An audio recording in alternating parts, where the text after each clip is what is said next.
Hi, I'm Benjamin Alexandre Jeanroy from Augur Associates, and you're listening to Professionally Cannabis. Where do they go, the smoke rings I blow each night? Oh, what do I'm really pleased to say that joining the pod today we have Benjamin Alexandre Jeanroy, based out of France, and the French market is a really exciting market for those looking at European cannabis. After years of anticipation and build up to it, earlier this year it was announced that France will be rolling out their pilot project scheme for cannabis, and this is particularly pertinent as things in European cannabis are starting to heat up. Earlier this year, we heard that Denmark will be expanding their scheme for another 4 years, I believe, and we cannot wait to hear what is going on in France at the moment with regard to their pilot scheme. So, without further ado, Benjamin, welcome to Professionally Cannabis. Hey, thank you guys. Thank you so much for having me. I wish I knew enough French to ask this one in French, but I'll have to do it in English. What led you to the plant? So in French, qu'est-ce qui t'a amené à la plante du cannabis? So I think it's an interesting question because everyone has often a different answer, and I'd say mine comes back, I think, first to me being a consumer, and I started consuming cannabis fairly early, maybe a bit earlier, and I think that was the baseline, and from there comes the complex understanding of this plant, of what it can bring, and how it impacts our societies, the way we regulate it. And so I think that was my second interest, to see how it was regulated worldwide, where it came from, the history of prohibition, how it impacts different countries, how it impacts different communities within one country, and how every country on earth almost has an history with that plant, and it's so endemic that it grows pretty much everywhere but in Antarctica, I think, and so you have a diversity of situation that is just splendid to explore. And perhaps building on that, could you give our listeners a sort of overview of cannabis in France as things stand? How is it viewed culturally? How is it viewed medically? And what sort of uptake does it have across the country? So it's a fairly complicated question because I think the first thing that is important to lay out is that we have 4 very different markets in France. So we have the industrial application, we have the hemp-derived products, which we call hemp wellness here. We have the medical, and obviously we have adult use / social / recreational. All those markets have different consumer base and different history, and so it's important to see what are the roots upon which we're building the different set of regulation for this very different markets in the end, even if it comes from the same plant. And so culturally, we've been growing hemp in France for hundreds and hundreds of years. So with deep attachment to the plant, you can find many places in France that have names related to chanvre, which is the translation of hemp in French. Like probably the most famous is for the ones that went to Marseille. In Marseille, you have a big avenue called La Canebière, and La Canebière comes from chanvre.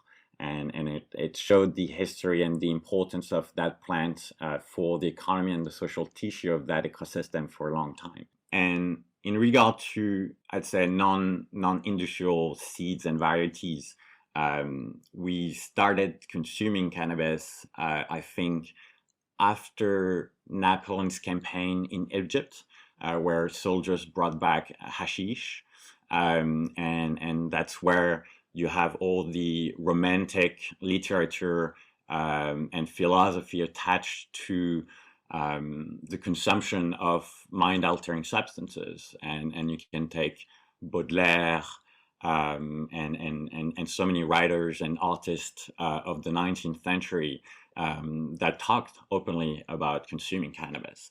But it remained for I think for that century something very elitist and not very possible to reach for the wider public. I think we had a mainstreamization of consumption after World War II, and it was in part very much linked with people that France brought on French territory after World War II for reconstruction. And those people, a lot of them came from former French colonies at the time, and a lot of them came from the Maghreb, and more specifically from Morocco. And so you had an enormous impact of hashish type of product, much more than the top buds, and that was preeminent till only very recently. I think it really started to shift in terms of consumer base for the recreational market towards flower. The more and more home growing operations were possible. And also because there were cultural change towards maybe healthier products, I think, because we ended up, obviously, because of prohibition, with very unsatisfying and dangerous products coming in from the black market. So it's give you a little bit of historical perspective.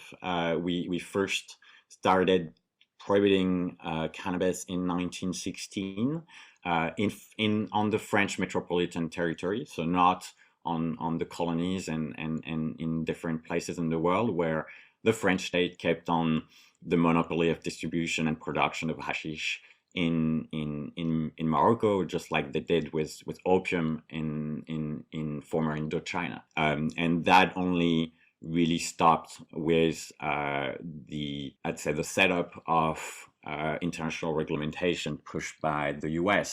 So it really came to what we are now from the 70s, and we have a law called the Law of 1970, which was voted as an exception, so it shouldn't have lasted as long as it did, but we're still under the same regime, which prohibits all consumption, possession, distribution, production, sale of the commodity. Apart from that, currently we have the highest consumer rate of I think recreational or adult use on the continent, notwithstanding the fact that we're trying so hard to raise that consumption, at least institutionally. So obviously it doesn't really work. And it doesn't work as much as other countries that have taken, I think, a different path. And you can see it on another number where we're the first in Europe, which is the first time that young people start to consume, so primal consumer rates, and this is really showing that our public health policies are not working the way they should. So I think it's a good setup to understand France. We have a growing acceptation, of that consumption that we often kind of compare to how wine and alcohol is being treated and looked at in France. So we're definitely seeing a cultural shift around cannabis and in acceptance in the wider population. And this is helped tremendously by the medical potential of the plant, but also, I'd say, the wellness hemp-derived market, which really shows that with active ingredients such as CBD, we can do other things that what was originally only thought about cannabis, which was, well, this makes you high. And so I think we're really coming to another time, and that's why it's so exciting. It's so exciting to work in France currently. I didn't expect Napoleon in that answer, but I'm very glad to have heard it. So with this cultural shift comes the pretty widely publicized experimentation that's going on in France right now. So could you talk a little bit about that and what that means for patients, and perhaps if there's access routes outside of it? I believe that ATUs are another avenue that patients may be getting cannabis-based medicines. Oh, spoiler alert.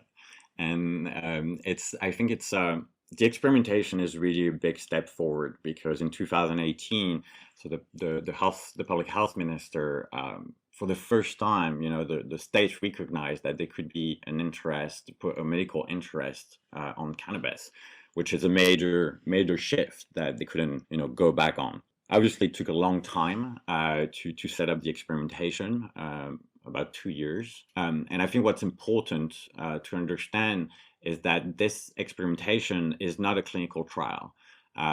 This will last for a maximum 24 months, around 3,000 patients on 5 different conditions.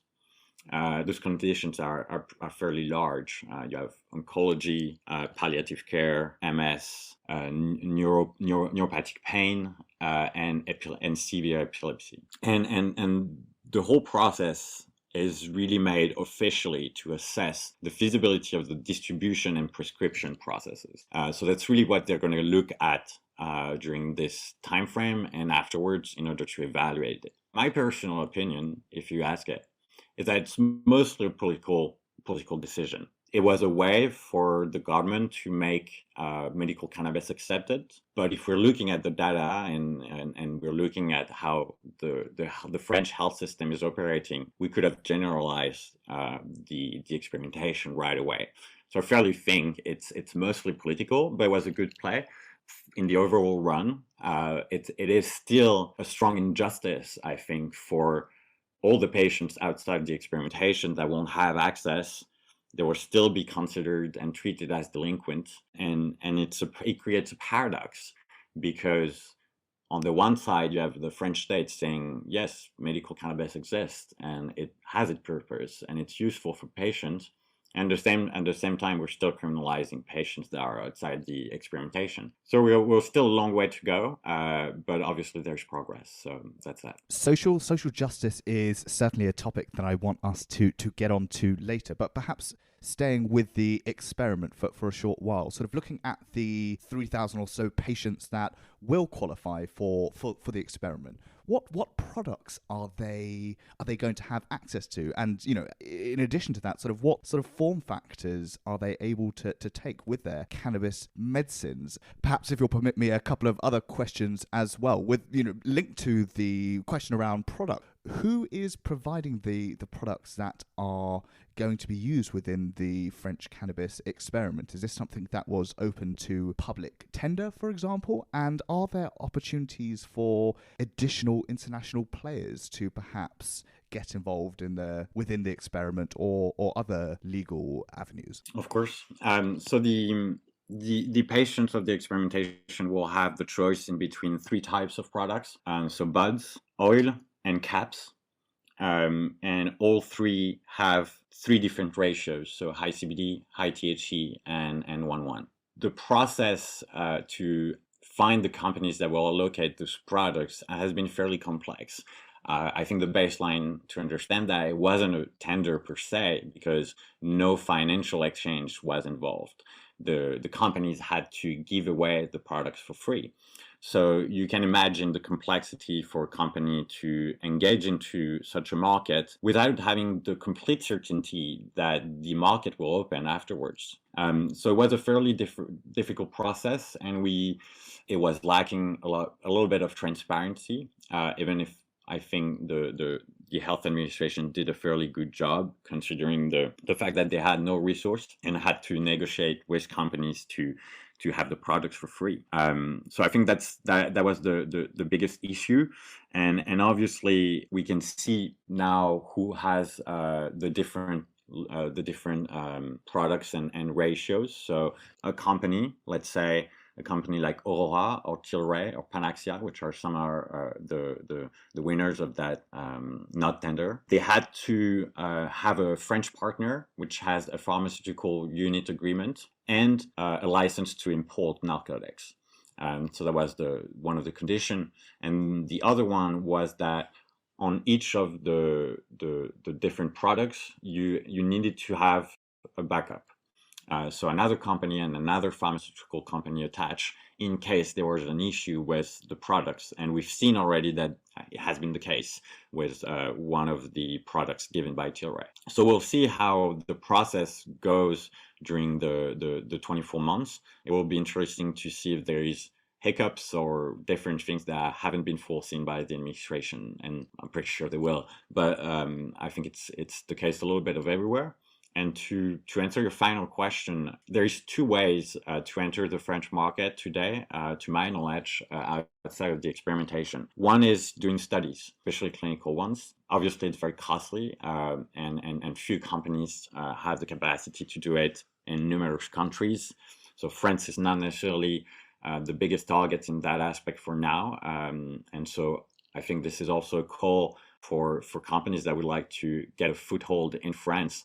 Establishing studies, scientific studies, could be a very strong asset for the upcoming development in the next years. And the other entry is, you mentioned it, Oscar, are the ATUs. And ATUs are compassionate access schemes, which exist fairly pretty much everywhere in the world. And the idea is for a patient to have access to a product that doesn't have a market authorization in the country where he is or where she is. We're currently working with several actors in trying to build this possibility, because although it is legal, it has never been done with, I'd say, conventional medical cannabis products outside of GW Pharma portfolio. Some patients have access to Epidiolex and Sativex, but no ATU has been given yet on I'd say oil or buds or different products like this that we see are becoming much more the norm in terms of medical cannabis treatment. So I think it's a very interesting entry, because although it doesn't represent a lot of products coming in, the products are reimbursed 100%. By the French government. So I think that's an interesting takeaway for companies. And the other is that it will definitely get you, a foot in the door when you start having this kind of operation in France, whatever small they may be. Perhaps you don't have a crystal ball, but where do you see it all going? How is this market going to develop from these sorts of fairly different routes of access? I think the medical market is probably bound to become the biggest in Europe. The projection we made I think 2 years ago when we produced a white paper on the issue, if you take the list of conditions that are integrated within the list of the International Association for Cannabinoid in Medicine, I think we were at more than 22 million potential patients. If you take only the conditions that are listed in the experimentation, we're in between 1.5 and 4 million patients, which is already, pretty big. But it's only, I think, the tip of the iceberg. And obviously, those models are not necessarily the most robust. I think they're conservative because we didn't take into account how some patients could switch from one medication to medical cannabis. So I think it's an enormous potential. But there again, you have the question of real patient access. And real patient access is conditioned by a lot of things, are the products sufficient? Is there a sufficient offer in different types of products? Is the quality there? Is the product reimbursed? Another condition is how many prescribers are there to actually support patients and help them within their treatment and being able to prescribe those products. And this is fairly conditioned to the formation and education of those practitioners, but also to how much conservatism exists within medical representation that has fairly an impact. All those things, and that can be applied to many different countries. If those things are not aligned, you don't have your maximum potential market. So that's something that often analysts tend to overlook. And that's why it's so important to have reliable partners on the ground that knows the intricacy of the patient access scheme, because it can really tell you where we are now, where we could be in 2 years, and where we could be in 5. And that makes all the difference. You mentioned about the size of the sort of cannabis patient market in France, and a sizable one that is. Now, looking at those patients who have previously and continue to access their cannabis medicines through grey market means, so to speak, How is this viewed in the country? You know, I think you mentioned 1.4 million patients before. This is a big number. Now, for folks who are accessing cannabis not through legal means, is this something that is given a blind eye to in France, or are folks dealt with a sort of heavy hand? How, I guess, socially is France navigating the cannabis market as it globally transitions from illegal through to at least some degree legal? I think the heavy hand image is quite pertinent here. I see a lot of despair, within patients that are arriving. A lot of them at the end of their potential treatments. They've tried everything and they've come to cannabis because the stigma is still very pregnant. So they didn't go there before exhausting all potential other solutions. When those patients arrive at that point, and you have a growing number of them, they have very little choices. They can either try to find someone that can source it either directly, which is often the best way if you can have a local grower, but everyone in that scheme is taking big risk. And obviously you can grow yourself, but it takes, possibility to do it.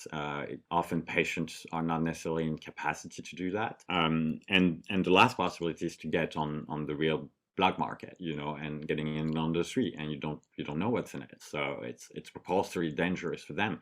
And I forgot the fourth one, which is accessible to the ones that have the means, which is to go and get your medicine outside of France. And although you can be prescribed medical cannabis today, if you go, for example, in Germany or in Holland, get some medicine legally through pharmacies, if you come back with it in France, you're in the illegality.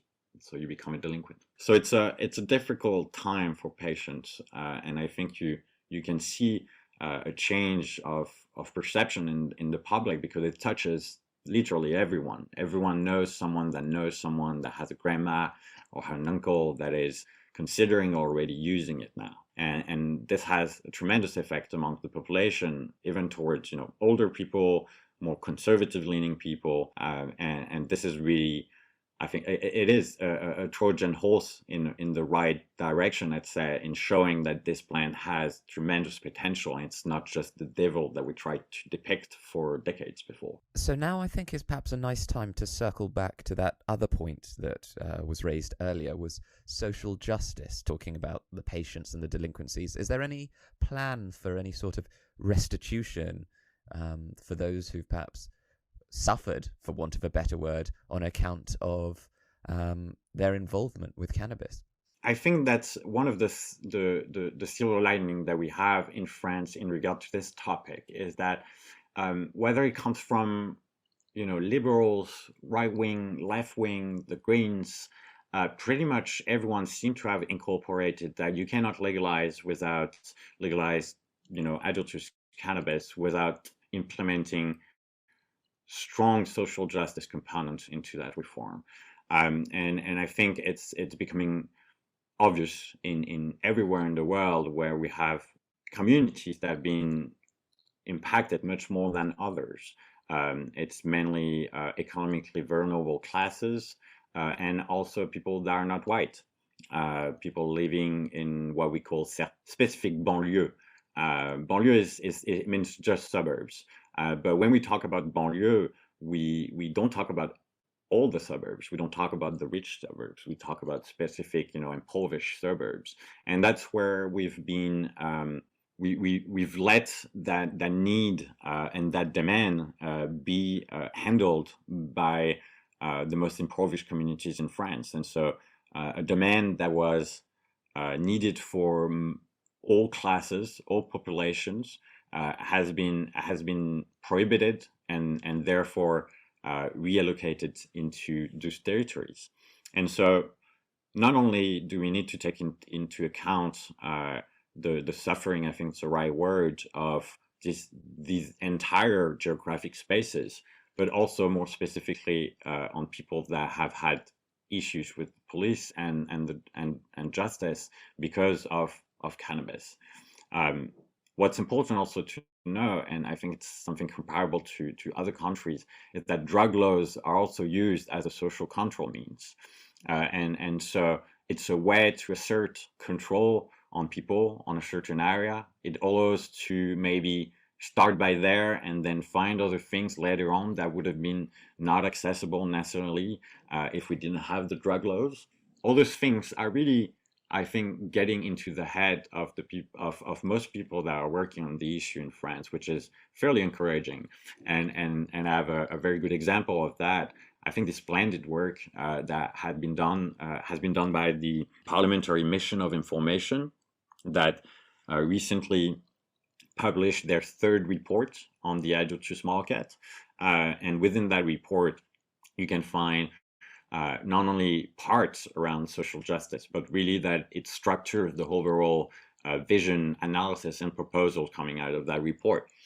So that's fairly positive, and I think it's something that we not only need to speak of, but also find ways to give space to the people that have been most impacted by drug policy enforcement. And so that means, going into certain places and talking with people that not necessarily have the means or the capacity or the facility to speak publicly to the media and all that, and to give them space. And that's also what we're trying to do with Augur. And with regards to these, I guess, future social equity projects, do you expect these to be wrapped in with future legislations down the track? Now, obviously, this is predicated on the experiment running through and being successful, medical cannabis being rolled out, and then a future perhaps adult use market. But once we get to that point, I'm aware that it might take a while. Do you expect social equity type projects to be rolled in with legalization regulation, or do you expect these to be driven by the industry and business? Sort of taking an example of the USA, we're seeing in some states sort of social equity programs that have been wrapped into legislations not really going that far enough, and that the industry seems to be picking up a lot of the slack and should be applauded for doing so. In other states like New York, who recently passed their bill, social equity is playing a sort of a big part and a big role within that sort of new legislation. How would you expect to see it playing out in the future in this regard, with your sort of insider French knowledge, so to speak? It's always difficult to predict, but I do think it will have to be a structural part of any kind of reform that could come out. And I think the biggest reason is that one of the biggest counter arguments against legalization is, and it's not necessarily said out loud, and it's often something that has been bothering the left a lot, and one of the reasons that they haven't wanted to get into that topic for a long time is because they see it, if done without social justice reform, which is when we talked about legalization just 20 years, 15 years ago, that wasn't a conversation that was prominent. I think it's a different time now. So those people would say, we cannot legalize, or les banlieues are going to explode. We're going to see a social movement bigger than what we had in 2024 when in 2004, sorry, when we had some important movements in the banlieue, and what was interesting to see during that time is that the some of the places that didn't explode were the biggest deal points in France. So we saw kind of a social control there because of the traffic. So we can only imagine what will happen if tomorrow there's no social justice components within that. It's not because the traffic brings so much money to these territories. 90% of the people working in traffic, in illicit traffic, are what we call new kind of lumpen proletariat. They're paid less than the minimum wage. They don't pay social taxes. They don't have an employment. They can't retire on that.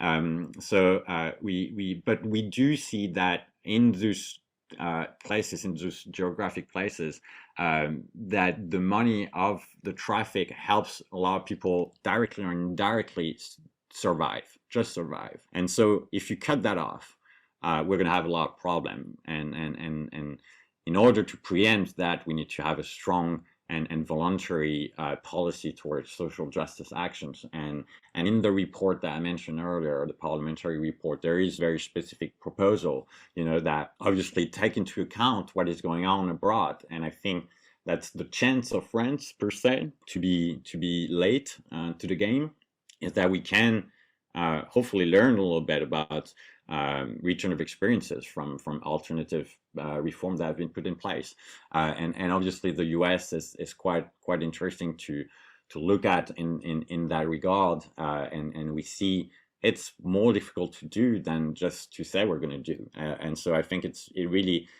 up not only to obviously public officials and legislature to take that into account, but as we see in part of the ecosystem of cannabis, to the companies that are interacting and playing in one country, they need to do the extra step. If there is a project of reform for France legalizing adult use that is not incorporating social justice component, this is something I will absolutely fight against. And I think a lot of people are in that position, and you see a rise of low-valent consciousness in the private sector, because it is something that is important to consumers. And so I fairly think, just to finish up the question, that it is something that we will integrate into any kind of future legislation that we could put in place around adult use. Well, I think that's a lovely cri de coeur to end on, something that we can all get behind. So I just want to say thank you for joining us here, Benjamin. It was a pleasure as always, Jonathan, Oscar. Thank you so much for having me. Please take me above, take me with you.